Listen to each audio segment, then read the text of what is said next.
soalan di benak orang ramai. Rasanya ini sudah tunggak, bakal tinggal kenangan. Bagai masalah sosial di balik. Selamat datang ke rancangan Bicara.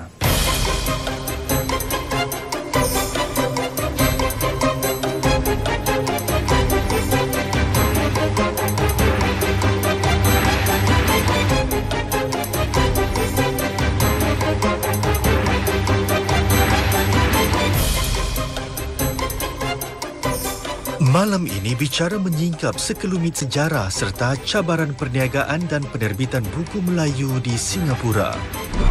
Singapura sebenarnya pernah menjadi pusat penerbitan dan persuratan Melayu sewaktu-waktu dahulu, dari abad 19 hinggalah ke pertengahan abad 20. Namun bagaimanakah dunia niaga dan penerbitan buku Melayu di Singapura sudah berubah sejak 50 tahun lalu. Mentelah lagi dengan wajah buku kini, pesat beralih daripada bentuk kertas kepada bentuk digital seperti e-book atau apps. Bicara menjenguk salah sebuah syarikat penerbit dan pengedar buku Melayu terbesar Singapura, iaitu Pustaka Nasional yang sudah beroperasi sejak setengah abad lalu. Pustaka Nasional diasaskan pada tahun 63 oleh Syed Ahmad Smaid yang juga seorang penterjemah dan penulis buku keislaman. Kini perniagaan PN dipimpin oleh anak Allahyarham iaitu Syed Ali Smaid selaku pengarah urusannya. Pustaka Nasional antara lain memegang hak cipta penerbitan bagi 5 tajuk buku ulama tersohor Indonesia iaitu Profesor Hamka dan 3 tajuk buku oleh Profesor Syed Hussein Alatas, selain menerbitkan banyak buku sastrawan Melayu terkemuka.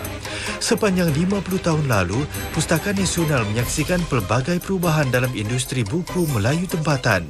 Dan dalam wawancara ini, Syed Ali mengajak kita menyurut sejarah, evolusi serta cabaran dalam penerbitan dan perniagaan buku Melayu di negara ini. Encik Syed Ali Smaid, selamat datang ke rancangan Bicara. Terima kasih. Baik, syarikat Pustaka Nasional ya sudah wujud sekitar 50 tahun ya, setengah abad. Bukan satu jangka masa yang pendek ya. Ini saya kira satu rekod yang dipegang hanya segelintir saja syarikat Melayu di Singapura ini ya. Pertama sekali, apa komen anda? Kami berpuas hati dengan sambutan dari masyarakat Melayu Islam Singapura dan di Nusantara sehingga kami boleh dapat bertahan sehingga tahap begini. Dan ini semua adalah kerana usaha oleh almarhum Syed Ahmad Smaid yang mengusulkan syarikat ini untuk memajukan pendidikan dan maklumat ilmu untuk masyarakat dari segi bahan-bahan ilmiah daripada terjemahan ke bahasa Arab ke bahasa Melayu dan dari segi penulisan karya-karya sastra oleh penulis-penulis tempatan untuk dipenuhi oleh permintaan oleh masyarakat Melayu Islam Singapura. Baik, sebagai penerbit ya, syarikat penerbit buku ya, publisher, berapa banyak buku sudah Pustaka Nasional terbitkan? Sehingga tahap ini kami sudah menerbitkan sebanyak 660 judul buku dan sekiranya dalam 200,000 naskah keseluruhannya telah dijual sampai sekarang. Jenama syarikat anda, jenama Pustaka Nasional dimulakan pada tahun 63 ya. Apakah Pustaka Nasional masih lagi menyimpan naskah pertama yang ia terbitkan?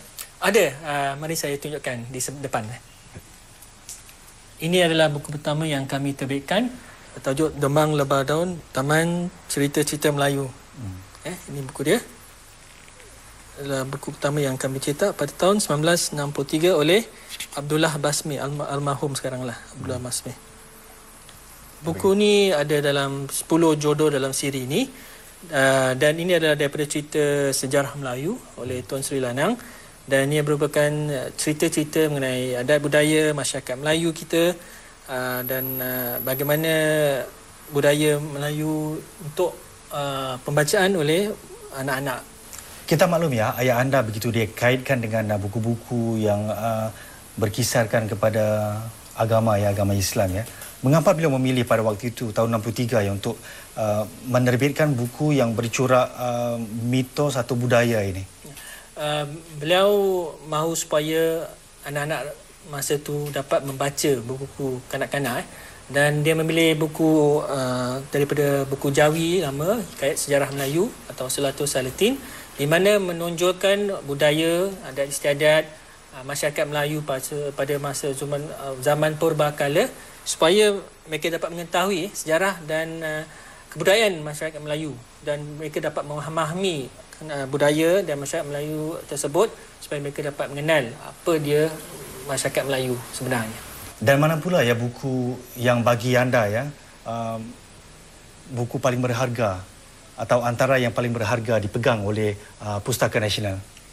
Ini adalah buku yang Tafsir Al-Azhar, di mana Pustaka Nasional dapat memegang hak ciptanya untuk menerbitkannya dalam bahasa Melayu untuk pasaran Malaysia dan Singapura, di mana dia merangkumi 10 jilid kulit tebal, dan ialah tafsir Al-Quran daripada Profesor Dr. Hamka, dan ini merupakan buku paling banyak yang terjual dalam pasaran, di mana kami menerbitnya pada tahun 1986, dan sehingga kini lebih kurang dalam 15,000 set telah diterjual dalam pasaran. Jadi ini set yang paling masyhur sekali lah antara buku-buku yang kami terbitkan, di mana ada juga dipasarkan, dan walaupun dia sudah hampir 40 tahun lebih umurnya, tapi masih lagi diminta oleh masyarakat Islam di Malaysia dan Singapura. Baik, Singapura sudah begitu jauh berkembang ya dalam aspek bahasa Inggeris dan juga dalam aspek bahasa Melayu Rumi ya. Pustaka Nasional ya satu waktu dahulu begitu banyak sekali mencetak buku-buku Jawi ya. Apakah sekarang buku Jawi sudah tutup kedai? Tak. Buku Jawi walaupun tak digunakan di Singapura, tapi masih ada permintaan di Malaysia, seperti di daerah Kelantan, Perlis, Kedah. Masih ada lagi permintaan untuk buku-buku Jawi, di mana kami terbitkan antara yang Tafsir Baidawi, dan ini adalah buku yang masih lagi dijual di pasaran, tajuk Bimbingan Mukminin dalam bahasa Jawi, dan buku ni saya ingat dalam 8 kali sudah ulang cetak, dan masih lagi permintaan ada di daerah-daerah utara Malaysia. Jadi buku-buku Jawi masih ada bertahan, tapi berkurangan lah. Berapa banyak sekarang ya? Berapa banyak anda jual setiap tahun? Setiap tahun tak lebih daripada 500 naskah lah yang paling banyak kita jual buku-buku Jawi sekarang. Menjual sekitar 500 naskah saja ya. Jelas nampaknya ni bukan suatu aspek perniagaan yang menguntungkannya. Tapi kenapa anda masih terus mencetak buku Jawi ini? Ini adalah satu daripada falsafah syarikat kami, di mana kami nak menyebarkan ilmu. Jadi apa bahan ilmu tu kami cuba untuk menempati permintaan masyarakat dalam bahasa Jawi, dalam bahasa Rumi, dalam bahasa Inggeris pun. Jadi falsafah syarikat kami lah supaya menyebarkan ilmu tu seberapa banyak dan seberapa banyak tempat yang boleh kami sebarkan lah.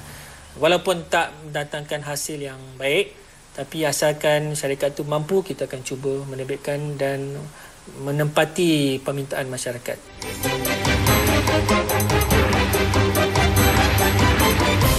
We, the citizens of Singapore, The pledge is a splendid document. pledge ourselves as one united people, It's almost like a how-to manual. regard of race, language, or religion, It's a reminder of who we are. to build a democratic society based on justice and equality, We made it through as one Singapore. try to achieve happiness, prosperity, and progress for our nation. Saksikan pada Hari Kulafaskan Ikrar, Ahad 8.30 malam di Suria.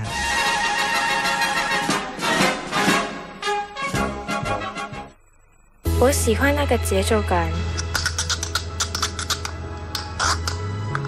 和踢踏舞蹈给我的力量。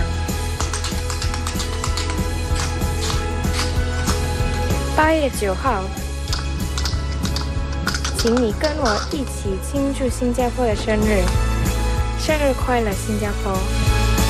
Saksikan perbarisan Hari Kebangsaan 2012, Khamis 9 Ogos ini 5.50 petang di Suria. 欢迎光临，这里就是华美南拉面店。华美南个屁了！ Introducing a whole new flavor, delightfully irresistible, 大家还真早到啊！ exquisitely tender, 当我的老婆吗？ refreshingly fluffy, guaranteed to bring out the connoisseur in you. Cool Guys Hot Ramen premieres 28th July, Saturday 10 p.m. only on Channel U. Nur Abang minta maaf sebab Abang Nur menangis. Tanpamu aku kan tersesat, tanpamu tiada lagi hasrat.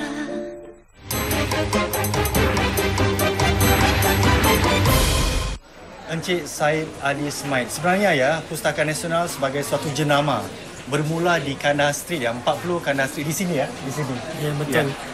Pada tahun 63, kongsi dengan kami ya, berapa penting sebenarnya perniagaan anda yang bermula di sini?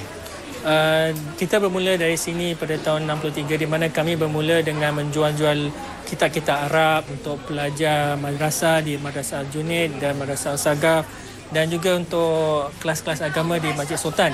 Dan setelah kami mengedar dan menjual buku, kami bermula dengan penerbitan kami di tingkat 2 di mana kita mulakan menerbitkan buku-buku sastra dan buku agama. Dan buku-buku ini kami jual di sini juga. Dan setelah itu dalam tahun 80-an kami bermula dengan percetakan di Gelang, daerah Gelang. Jadi antara yang terkenal sekali adalah penulis-penulis juga datang untuk menjumpa kami untuk mendapatkan bahan-bahan baru dan mereka pun menyerahkan manuskrip mereka kepada kami untuk menerbitkan seperti yang ada sekarang lah. Apa dia ya trend bersejarah yang penting ya yang Pustaka Nasional saksikan dalam perniagaan buku ni sepanjang sekitar setengah abad ya yang terlibat dalam industri ini? Pada tahun 60-an bila Singapura berpisah daripada Malaysia dan ramai orang-orang pemikir bahasa Melayu berhijrah ke Malaysia, ini menimbangkan kekurangan dan kekosongan bahan-bahan dari Singapura. Pada mula-mula bila kami menerbitkan buku-buku, kami menggunakan sistem pengejaan yang lama seperti e-tanda dan seperti ejaan lama. Jadi ini tahun berapa ni? Ini antara tahun 63 hingga tahun 70-an lah. Jadi pada tahun ini selepas tahun 70-an perubahan dari segi ejaan bahasa telah diperkenalkan dan semua kitab-kitab bahasa Melayu semua diubah ke ejaan bahasa Melayu yang baru. Jadi kami pun tak gunakan ejaan yang lama lah. Jadi pada tahun 70-an pula kami nampak perubahan dari segi kegunaan dan permintaan buku-buku kitab Jawi. Jadi masa tahun 70-an masih ada permintaan untuk kitab-kitab Jawi, tapi setelah tahun 70-an hampir ke 80-an permintaan kitab-kitab Jawi dah kurang dalam masyarakat. Dan pada tahun 80-an hingga 90-an nampak banyak kemasukan buku-buku dari Indonesia, dari Malaysia ke pasaran Singapura. Ini menambahkan banyak-banyak karya yang ada di pasaran Singapura. Dan pada tahun 90-an nampak perubahan dari segi bahan-bahan bercetak. Seperti kami adalah syarikat pertama yang menggunakan kulit-kulit tebal dalam kitab-kitab. Jadi pada tahun 90-an pasal kewangan dah bertambah baik pada masyarakat, mereka mampu membeli kitab-kitab kulit tebal dan kami keluarkan kitab-kitab kulit tebal untuk permintaan mereka. Dan pada era 2000 nampak kekurangan pembacaan bahasa Melayu dan banyak permintaan buku-buku agama dalam bahasa Inggeris. Ini pun kami sedang mula proses untuk menerbitkan dan menterjemah kitab-kitab dalam bahasa Inggeris. Selaku pengimport, penjual, penerbit dan juga kemudian pencetak ya buku-buku keagamaan khususnya ya. Sekarang ini ingin saya tanyakan ya, apakah buku-buku agama masih lagi menjadi fokus syarikat Pustaka Nasional? Pada tahun 60-an 70-an bila kami berdekatan dengan Madrasah Al-Junaid dengan Madrasah Al-Sagaf, ramai penulis ustaz-ustaz yang mengajar di sana datang ke Pustaka Nasional untuk menerbitkan buku mereka. Jadi kami ada ramai penulis masa tu. Dan pada masa sekarang dengan kekurangan orang yang dapat menulis, ustaz-ustaz untuk menulis. Jadi ini akan menambah kesusahan bagi syarikat Pustaka Nasional untuk mendapatkan penulis tempatan untuk mengeluarkan bahan-bahan agama. Tapi tidak apa, ada juga satu peluang di mana kami dapat mengimport buku-buku daripada Malaysia, Indonesia dan kami akan alih bahasa ke bahasa Melayu untuk pasaran di sini. Dan juga kami ada satu program dengan Pergas di mana asatizah di Pergas boleh menerbitkan buku karya mereka dengan Pustaka Nasional Dan ini ada satu cara kami cuba mengembangkan balik buku-buku keagamaan untuk kami sebarkan di sini. Di antara kritikan yang saya dengar ya dilontarkan kepada para penjual atau para penerbit buku-buku Islam kita ialah sukarnya, begitu sukar untuk mendapatkan buku-buku keislaman yang bermutu tinggi ya, khususnya dalam bahasa Melayu, bukan bahasa Inggeris, bahasa Melayu. Jadi apa yang boleh kita lakukan, dan anda sebagai seorang peniaga dalam bidang ini mungkin apa komen anda? Yang mustahak sekali kita mesti pastikan yang apa yang kami nak terbit tu berguna untuk masyarakat dan bahan dia boleh mendapatkan faedah pada masyarakat. Kita tak boleh terbitkan apa-apa bahan yang ada terjemah seperti nyata dan terus jualkan. Jadi kita perlu mencari bahan-bahan yang ditulis oleh orang-orang yang pakar. Kita kena pilih tajuk yang mustahak, pilih tajuk yang baik, yang betul supaya bahan tu boleh berterusan untuk keperluan masyarakat. Ramai orang penerbit ni dia ambil buku, dia terjemah, dia terbit, tidak memastikan adakah kandungan itu baik, adakah kandungan itu betul, adakah kandungan itu berguna untuk masyarakat. Jadi itu bukan falsafah kami lah. Kami lebih tertumpu pada kitab-kitab yang turas, yang mana boleh berguna dan boleh memberikan faedah pada masyarakat. Satu di antara pasaran Pustaka Nasional ialah mengedarkan atau menjual buku ya kepada pihak-pihak sekolah, madrasah dan sebagainya ya. Apa yang jadi kepada pasaran tersebut bagi Pustaka Nasional dan sebenarnya apa yang sudah berubah dalam sektor ini bagi para syarikat penerbit buku Melayu di Singapura ini?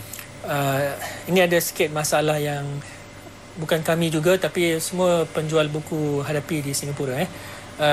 Pada tahun 90-an, 2000, kami dibenarkan masuk ke sekolah-sekolah untuk menjual kitab-kitab sastra kepada sekolah, pada guru-guru. Tapi bila syarikat MOE membuat satu perubahan di mana mereka sekarang membuat satu tender di mana diberikan pada sebuah syarikat untuk menguruskan kutubkhana di setiap sekolah-sekolah, di mana kami tidak dibenarkan masuk ke sekolah. Dan kerana kami tidak dibenarkan masuk ke sekolah, kami tidak dapat berjumpa dengan guru dan tidak menunjukkan bahan-bahan sastra dan karya-karya penulis tempatan. Kami cuma boleh serahkan suatu senarai kepada syarikat yang menerima tender tersebut dan mereka akan menganjurkan kepada sekolah-sekolah dan terpulang pada sekolah untuk memilih. Dan ada kala masanya kami dapati yang sekolah akan memilih buku-buku yang murah saja. Dan ini akan terganggu dari segi pasaran kedai-kedai buku kerana ia melibatkan kos yang agak tinggi untuk penerbitan di Singapura berbandingkan kalau buku yang datang dari Malaysia yang lebih murah dari segi pertukaran asing. Jadi agak ramai penulis Singapura tidak dapat buku mereka di sekolah-sekolah kerana buku mereka lebih mahal berbandingkan daripada buku-buku yang datang daripada Malaysia atau Indonesia. Dan para guru pun tidak kenal kadang-kadang penulis tempatan dan mereka tidak pilih buku-buku tersebut untuk ditaruh di kutubkhana mereka masing-masing. Baik, Pustaka Nasional merupakan salah satu syarikat penerbitan Melayu yang menjadi tempat bergantung ya, khususnya para penulis Melayu, penulis sastra Melayu. Dan sekarang ini ingin saya tanyakan daripada anda ya, apakah PN masih lagi banyak menerbitkan buku-buku untuk para penulis sedemikian? Kami kena minta maaf lah kepada para penulis kerana situasi sekarang yang di mana pembelian agak kurang. Jadi kami tidak menerbitkan banyak buku sastra. Kami ada terima kalau penulis itu dapat dana daripada NAC untuk menerbitkan buku mereka, kami akan bantu untuk kami akan terbitkan buku mereka dengan dana tersebut akan mendapatkan kurangkan kos-kos. Tapi kalau ini syarat utama. Ini ada syarat yang mustahak. Tapi insyaAllah kalau ada yang karya yang agak bagus yang diterima oleh masyarakat, insyaAllah kami akan terbitkan juga, tapi agak kurang daripada sedia dululah. Ini kerana permintaan dan pembelian agak kurang untuk karya sastra tempatan. Lazimnya berapa banyak wang diperlukan kos untuk menerbitkan sesebuah karya sastra misalnya? Okey, untuk sebuah karya sastra novel kos percetakan boleh hampir $3,000. Kos persediaan sebuah buku tu boleh hampir $1,000-2,000. Ini semua memastikan yang sebuah buku tu kos dia lebih kurang dalam $5,000 untuk satu judul. Jadi berapa banyak naskah? Kebiasaan kami cetak dalam 500 naskah. Jadi kalau berbandingkan harga dia, kalau satu buku kos dia $5,500, harga dia lebih kurang $10 satu $10 buku. Dan bila kami jual mesti ada sikit faedah dan keuntungan. Jadi kadang kita jual atas harga $15, $12. Dan ini ada yang berbandingkan dengan buku-buku daripada Malaysia yang harga dia dalam $10, $8. Jadi buku-buku terbitan Singapura agak lebih mahal daripada terbitan dari Malaysia kerana kos pertukaran wang berbeza dan kos percetakan pun agak lebih murah di Malaysia. Dan mereka dapat mencetak lebih banyak naskah bandingkan kalau dia cetak di Singapura cuma dalam 500, di Malaysia hampir 2-3 ribu naskah dapat dicetak. Jadi ini dapat mengurangkan kos sebuah buku.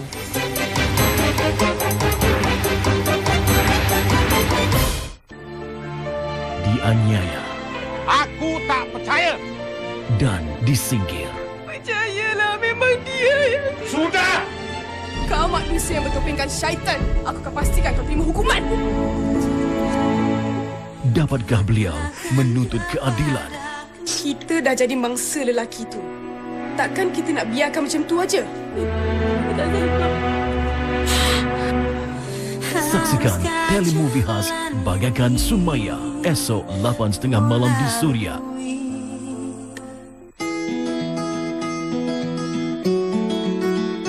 Every day, 28 people are diagnosed with cancer and 12 people die from cancer. There have been significant improvement in the survival rates. Surgical techniques have also improved. Join the medical experts for an afternoon of interactive and multidisciplinary discussions on cancer care.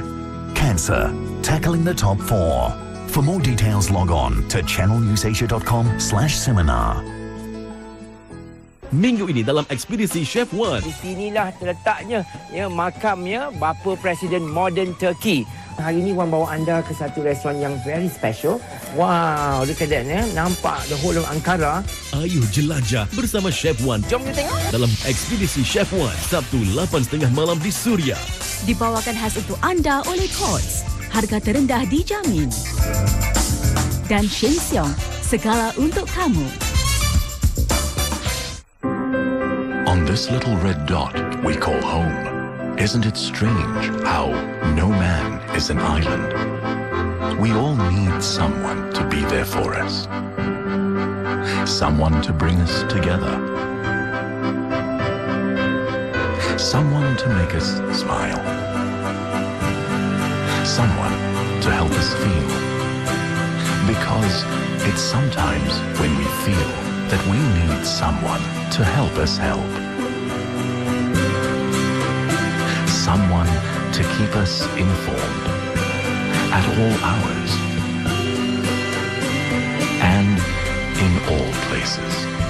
And for the last 76 years, we've been proud to have been that someone for you, bringing as much as we can, whenever we can, wherever we can.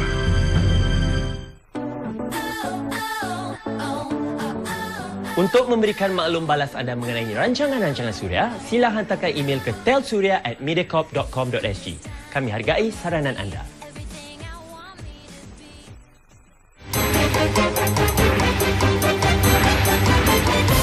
Sekarang ini kita melihat bahawa belum banyak e-buku terdapat dalam wadah yang besar seperti iTunes dan sebagainya. Mungkin apa masalahnya?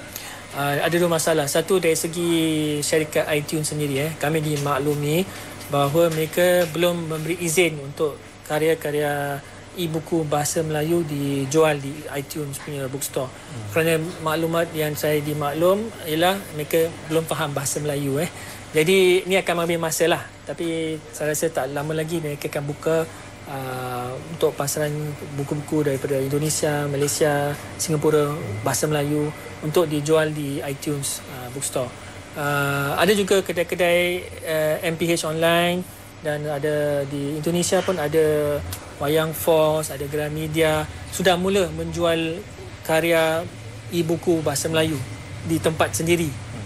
Jadi tapi dia terhad pada negeri masing-masing lah. Tapi InsyaAllah bila teknologi dah berubah dan banyak lagi peminat yang membeli buku e-buku dalam bahasa Melayu, ini akan memberi ruang pada syarikat gergasi seperti iTunes, Amazon untuk menjual e-buku di Singapura dan di seluruh dunia. Baik, kita maklum ya bahawa orang muda juga mereka lazimnya lebih suka untuk mendapatkan maklumat ya secara percuma. Jadi mereka bukan jenis yang suka membayar untuk mendapatkan maklumat seperti buku, bahan bacaan dan sebagainya. Jadi di mana faktor ini mempengaruhi perniagaan anda? Okay. Kami nak menasihatilah mereka yang suka dapatkan maklumat percuma, berhati-hatilah. Kerana bahan yang percuma itu tak selalunya baik dan betul. Jadi seperti apa yang kami akan sediakan sekarang dalam bentuk e-buku ni, bahan-bahan ni semua diambil daripada buku-buku yang ditulis oleh orang-orang yang bertauliah dan berilmu, dan mereka menyusun buku-buku tersebut dan maklumat tersebut dalam sebuah buku supaya dapat disenang untuk difahami oleh masyarakat. Jadi kalau kami siapkan e-buku ni, memang e-buku ni yang terbaik sekali lah. Tapi kalau mereka nak ambil daripada internet, mana maklumat yang percuma, saya khawatir barangkali ada perkara yang tersilap faham atau tak kena pada situasinya. Jadi ini akan mengganggu kefahaman mereka. Jadi anda menyatakan ya bahawa sebagai seorang penerbit buku ya, perniagaan buku seperti Pustaka Nasional, ini suatu krisis ya, krisis bahawa anak-anak muda tidak mendapatkan maklumat yang penuh kerana mereka tidak membeli buku. Itu betul. Sekarang banyak remaja dan budak-budak, diorang suka guna cut and paste. Ambil baluhan ni, ambil dari sini, ambil dari sana, dan dia siapkan dalam satu laporan. Tapi dari segi ilmu tu mesti dipelajari dan mesti diusahakan. Jadi cara-cara yang remaja sekarang buat ni saya rasa tak gitu baik. Yang lebih elok mereka mencari bahan-bahan dan daripada sumber-sumber yang baik dan asli supaya mereka dapat membaca dan memahami. Dari situ mereka akan dapat meningkatkan keilmuan mereka untuk masa depan mereka. Memandang ke depan ya, untuk lebih berdaya tahan atau berdaya maju ya, mungkin salah satu pilihan yang anda ada ialah untuk memindahkan operasi anda ke luar negara ya, bermaksud mungkin seperti Malaysia atau negara lain yang mempunyai pelanggan Melayu atau khalayak Melayu yang lebih banyak dan juga kos operasi yang lebih rendah. Kenapa ya? Kenapa anda masih terus berpangkalan di Singapura? Kami ada sebuah syarikat pemasaran yang kami sudah siapkan di Malaysia, dan syarikat itu menguruskan pemasaran buku-buku terbitan Pustaka Nasional di Malaysia, di mana pasarannya lebih luas daripada pasaran Singapura. Tapi sebagai sebuah anak jati Singapura, kami pun diusahakan, diasaskan di Singapura. Kami rasa lebih elok kami berpangkalan di sini walaupun pemasaran kami di luar Singapura. Dan kami pun menyahut satu fardu kifayah boleh dikatakan, di mana kami cuba bertahan seberapa lama di sini, dan kami akan terus menepati keperluan masyarakat Melayu Singapura dari segi para penulis yang perlukan khidmat penerbitan, bahan-bahan kreatif, bahan-bahan yang menghasilkan buku dan ilmu, masih kami tempatkan di Singapura sebagai satu jati diri lah syarikat ni untuk bertahan di Singapura seberapa lama yang mungkin. Dan ramai pun pembaca telah minta kami supaya jangan tutup di sini, pindah ke Malaysia, dan kami pun akan cuba menyahut diorang punya permintaan lah. Dan insyaAllah asalkan ada permintaan dari masyarakat untuk bahan-bahan kami di Singapura, kami akan bertahap kami akan bertahan di sini, dan bila masa tak ada permintaan baru kita akan berhijrah ke sebuah negara yang lain lah. Kita maklum ya bahawa dengan lebih pantas ya masyarakat beralih kepada bentuk digital, e-book, apps dan sebagainya. Mungkin sebahagian masyarakat kita akan mula ya untuk mengambil ruang, mereka akan mula untuk membuang buku dan sebagainya lah. Mungkin jual karung guni atau sebagainya. Apa komen anda? Saya rasa itu tidak baiklah. Buku tu walaupun apa bahan dalamnya adalah satu ilmu dan mesti dijaga. Kalau kita buang buku tu seperti kita buang ilmu. Jadi jangan kita nak senang-senang buang-buang ilmu. Masa dulu pun buku-buku Jawi banyak ilmu yang berfaedah bila penulis dia telah meninggal dan ahli waris dia tidak tahu bahan dia, mereka buang atau mereka menjual pada masyarakat luar. Ini semua satu kehilangan yang besar. Saya khawatir satu hari masa buku-buku ilmu saya akan dapati di tong sampah. Ya, ini saya rasa amat sedih lah kalau perkara ini berlaku. Maknanya dia tuan punya buku tu tidak menghargai buku tersebut dan ilmu tu akan hilang, tak akan dijumpa lagi. Encik Syed Ari Smail, terima kasih kerana sudi berbicara dengan kita untuk kali ini. Sama-sama, terima kasih banyak.